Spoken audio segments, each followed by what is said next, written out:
Hello everyone, today I'm doing a review on Yooka-laylee, the video game, not the instrument. Um, the reason why is because I had been playing it, I got it like, I don't know, a few months ago now, and I just thought I have some thoughts about it, because I know the game is a bit, like, some people like it, some people hate it, it's a bit all over the place with what people feel about it, but I thought, I should just put my opinions about it, and yeah, this is kind of be a relaxed review. It's not going to be anything too strict. Like the most of the time, the what's on you can see will not be what I'm talking about necessarily. But though I am going to be cutting down the some bits down a bit. But anyway, and that does that make sense? Probably not. I just had some thoughts about the game, and I thought I will say it. I just want to let you know though I am playing the Nintendo Switch version, so and I know like some things are different. Well, I guess when I say different, I mean the game. Some viewers have said it's a bit more smoother on the Switch and stuff, and other things about it. So there might be some things that I say here that may not apply to other versions on the more technical standpoint, if you know what I mean. But overall, this is what my thoughts on ukulele anyway. So I hope you enjoy the video, and so let's start with the story. Yooka-laylee's story is about a chameleon called Yuka and a bat called Laylee, who are trying to get their books back from Capital B, the bad guy. um, the story is very light-hearted and is meant to be a bit like a 3D platformer story from the 1990s, and I think that they did a very good job at that. The gameplay in Yooka-laylee involves you going around to different worlds collecting the main collectible pages. Usually before you can collect a pagey, however, you have to do a challenge. Most of the challenges are probably time challenges and platforming challenges. However, there's also boss fights and mini games, and also you can get one when you collected all of the other collectibles in that world, like all of the quills and the ghost writers. Some of these challenges are hosted by really awesome characters that I'm not going to try and say their names because I am going to mess it up. I've already tried. But they are all rememberable and delightful to see throughout the whole game. And maybe even a spin-off game in the future, because Playtonic have said that they do want to expand on some of these characters in their own game, so that would be really awesome. There are 5 worlds in Yooka-laylee. They are all fun to explore and unique from each other. I really like them all, except for the casino world, because it feels like they've just got a lot of things from a casino and crammed it all into one small tiny space.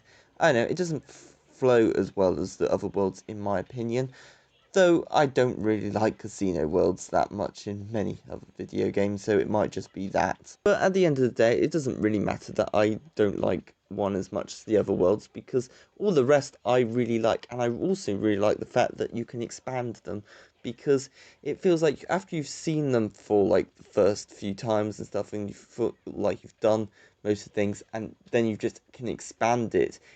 I don't know, it just like gets everything quite exciting. You know there's more you can do in these worlds to enjoy, and a lot of the times they do look more complete with the world expanded, and I really quite like to see what like new things they add and stuff, so it is for me very exciting. Ukulele also has a hub world. I have like mixed feelings about the hub world. In some ways, I really like it with the being able to explore it and find all these collectibles all over the place. I also find it quite easy to navigate and find everything, especially helps with the signs all over the place. However, I do think the world is a bit too big. This comes an issue when you're wanting to go back to an older world you already visited. It gets annoying keeping going left and right, just going to different worlds, and I don't know. I just don't think it's a very good, well designed decision. And it wouldn't be too bad if you can like quickly fast travel to different worlds using a map or something, but no, there is no option for that. And just before you do mention, they do allow to you to unlock different shortcuts to get to these worlds quicker. However, I don't think that's a good enough solution to the problem. But overall, I do like the hub world despite all of its issues. The music in Yooka-laylee, and to be honest, considering it is named after an instrument, is pretty good. I'm not the best judgment with music, but it feels like it does match the tone of the game throughout the playtime, and I think it does its job very well, and I'm pretty happy with the music. I think the sound effects are pretty good too. The next thing to talk about with Yooka-laylee is the technical side of things. That when Yooka-laylee was first released on the Xbox, PC, and PlayStation, apparently there were a lot of glitches. I can't confirm that myself, and maybe I'm getting a bit mixed up here, but from what I am aware of, there were a lot of glitches when they were released. They did get patches, and the game is a lot smoother now. However, there were issues at the beginning. The Switch version, on the other hand, has got very few glitches and problems from my experience with it. There have been a few like frame rate drops, but not too many noticeable massive ones. Well, there were a few massive ones, but they were very, very rare. And in fact, I only think one of them, I only like noticed one of them at the first time when I was recording my like the last video to images that you probably can see right now. So, you know, it's not too common at all, and the glitches are very few and far between.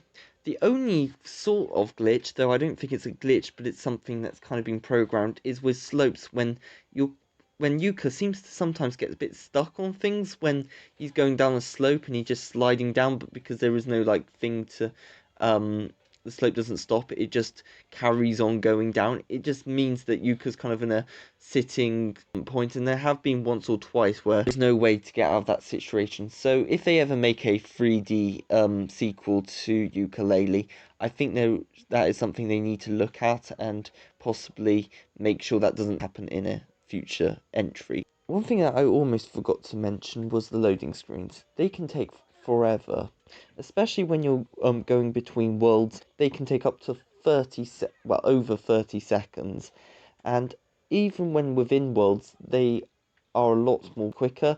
They still take a little while to get moving. But overall, I think the quality of the technical side of things are much better than they were. And I also know that a lot of people say there's like camera stuttering. I don't think I've noticed any of that problem, so or getting the camera stuck on anything. However, there were times when I couldn't move the camera into the right position. Overall, I think the camera does its purpose and it's not too bad. And when you're comparing it to older games, it's vastly more superior, despite what some people compare it to. Okay, the last thing I want to talk about is got to be the quote-unquote post-game. After you collected 100 pages and beaten, capital B, you need to go and collect all the rest of the pages. This doesn't sound like a problem, however, you will realise that most of the easy pages have been collected in the story mode, so the last ones are usually a bit more harder to find. And that wouldn't be a problem if the game gave you some help on finding them. The game doesn't overly. The only thing you can get really help is with a tonic that you can get from Fendi. This tonic allows you to hear a whistling sound when you're near a collectible that you haven't collected yet. However, the issue is that this tonic doesn't not have a large enough range for it to be useful in most situations. As well as that, in certain areas like in World 2 Castle, because you can't hear things through walls or anything, you are still wandering around endlessly just looking for something that you don't know if there is anywhere in your range or anything. It's not useful in a lot of situations. And this wouldn't be much of a problem if that system doesn't work very well if the game had another more reliable help system. The thing is, that is literally all the game gives you for help, and I don't think it's good enough because it just means you're going to be going around the world endlessly looking for something you might have missed. and that is just not fun, especially when other games like Super Mario Odyssey have like these characters that can give something to them and they will give you hints and stuff. If they had something a bit like that, I wouldn't have much of a problem, but sadly the game doesn't, and in the end, and I think probably a lot of other people will just end up looking on the internet for these things to complete the game. Speaking of completing the game, when you've collected every single pagey, you will receive a brand new tonic that allows you to wear pants. That's it, really. Yuka may look amazing in the pants, but just pants. I don't feel that is, in my opinion, a very good enough reward for all your collected work, especially considering there is not much more you can actually do in the worlds and stuff after you have collected everything. I think it would be a little bit nicer and more something to push you along if you could possibly get some other things too, but sadly, no, just a pair of pants.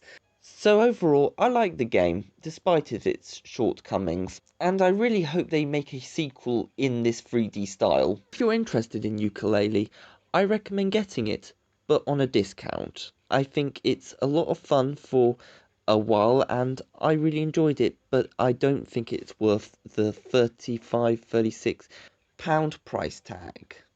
Overall, I liked Yooka-laylee, and I'm going to be giving it a 3 out of 5. And thank you for watching this video. I hope you enjoyed it, and if so, you know what to do. It's whatever most YouTubers say, and if you didn't, well, you know what to do as well. If you want me to do Yooka-laylee the Impossible Lair, I have played it. I've even done some videos on it on this channel. Um, Given my review on that, I can do. Just I don't know, tell me somewhere. I may do it anyway. I'm not sure. But yeah, I hope you enjoyed this video, and thank you for watching, and goodbye, everyone.